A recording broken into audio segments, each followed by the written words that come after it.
Hi, this is Tim of the 1916 Company. Welcome and thanks for logging on. If you love this watch, email us, Team Mosso at the1916company.com for purchase pricing and availability questions concerning this watch. Today, we're going back to the beginning. In the Watch You Want days, Panerai was the house specialty.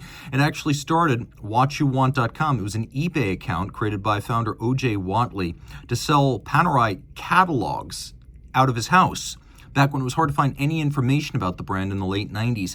That led to selling used Panerai watches in a market that wasn't well served by the company itself, and eventually the eBay account became a freestanding permanent office, which became Watch You Want, which became Watchbox, which became the 1916 Company. And so it all started with Panerai catalogs in the late 90s. So we go back to one of the core and most important Panerai models, one of the real brass tacks. If you're going to collect a Panerai from the modern era, people more often than not will name a handful of core models that are unforgettable, and the PAM00249 is one of them.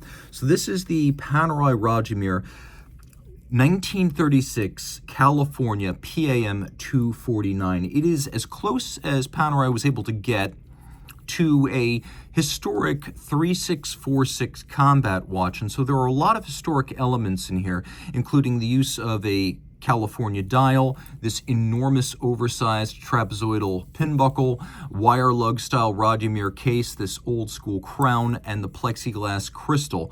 Of course, there are a few little embellishments reminding you it is a modern luxury watch. There's work to be done right there in Panerai branding, but this is very true to the aesthetic from an arm's length of an early Panerai amphibious combat watch that would have been used by Italian combat swimmers starting in 1936. Again, Panerai not always a reliable narrator of its own history, but there were 3646 combat watches that looked just like this. So in stainless steel, 47 millimeters in diameter, the watch is not terribly thick, but nor is it thin. I'd say the best way to regard this is as something that'll fit underneath a jacket cuff. So 15.3 millimeters thick, not nearly as thick as some of the later complications in automatics. 56 from lug tip to lug tip with a 26 millimeter spacing between the lugs. When you throw this watch on the wrist, you could say that it's an easy watch to wear, because the thing with these wire lug Radiomirs, and I say the same thing about the Luminors, is that the lugs are really just there to drape the strap over the edge of your wrist. All the visual force and the center of gravity is in the case. So if you want to know whether this fits your wrist, just look at where the edge of the case is, not the lugs. If the case is inboard of the edge of your wrist, you're doing just fine. So this could probably fit on a wrist as small as 15 centimeters circumference. Mine is 16, and further away from my arm you get, the better the proportion looks. And you can see why I say this actually fits better under most cuffs than your average Panerai. Not only is it not super duper thick, but it does have sort of a sloped and stepped case band. Great looking watch. Very elemental. We've got a calf leather strap with a lightly contrasting stitch that nicely matches the Fotina. It's actually super soft and pliant and supple. Surprisingly luxurious feel for a combat-themed watch. You can see no crimping, no gouging on the bottom.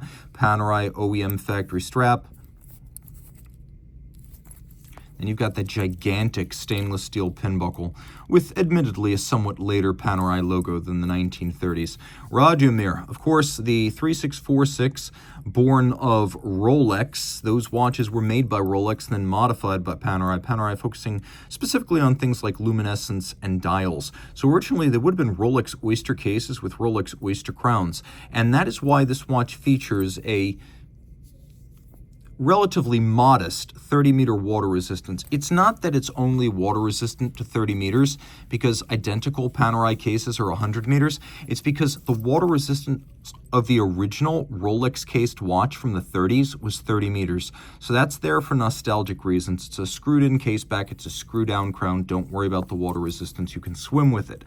We also have a plexiglass crystal, which is true to history and gives you that lovely off-axis distortion. Let's do a loom shot, get a sense of how it looks in the dark. Of course, the California dial split two ways, with Arabic numerals on the bottom and the Roman numerals on the top, and a dial with a sort of gilt print a chapter ring outboard, and this is a very subtle sort of sandwich dial where there's a disc of lume underneath and then a stencil on top with the numerals and the indices. But you can see how the lume has sort of been forced through right here or infilled, and so it's got more of a flush aesthetic. The crown is a screw down, the watch is a manual wind, and whereas you would have seen a Rolex Côte d'Ivoire caliber 618 pocket watch movement on the originals, here we have a Unitas 6498. Now this of course doesn't have a seconds hand, so it can't earn a chronometer certification, though in terms of specification it is no worse than the chronometer certified watches. It's just you need a seconds hand to get the COSC certification. So the watch features a large diameter movement originally designed for desk clocks and pocket watches in the middle of the 20th century, this Unitas architecture. And we have a crown wheel, ratchet wheel on top of the barrel, center wheel, third wheel, fourth wheel escapement, a balance, and a couple of modifications from the standard Unitas. This is a 6498-2, not the -1. The -2 has a higher beat rate of 3 Hz versus 2.5, and a longer power reserve of 56 hours versus 42. So this is the upgrade version. 17 joules, you've got the 3 Hz beat rate, you've got an enormous balance, you've got bridges that are cut to look distinctly Panerai with these Côte de Genève decorations. We have blued screws, we have a bevel that's mechanically applied but handsome. You can see solarization on the crown wheel and the ratchet wheel with polishing of the teeth, all mechanically executed but handsome.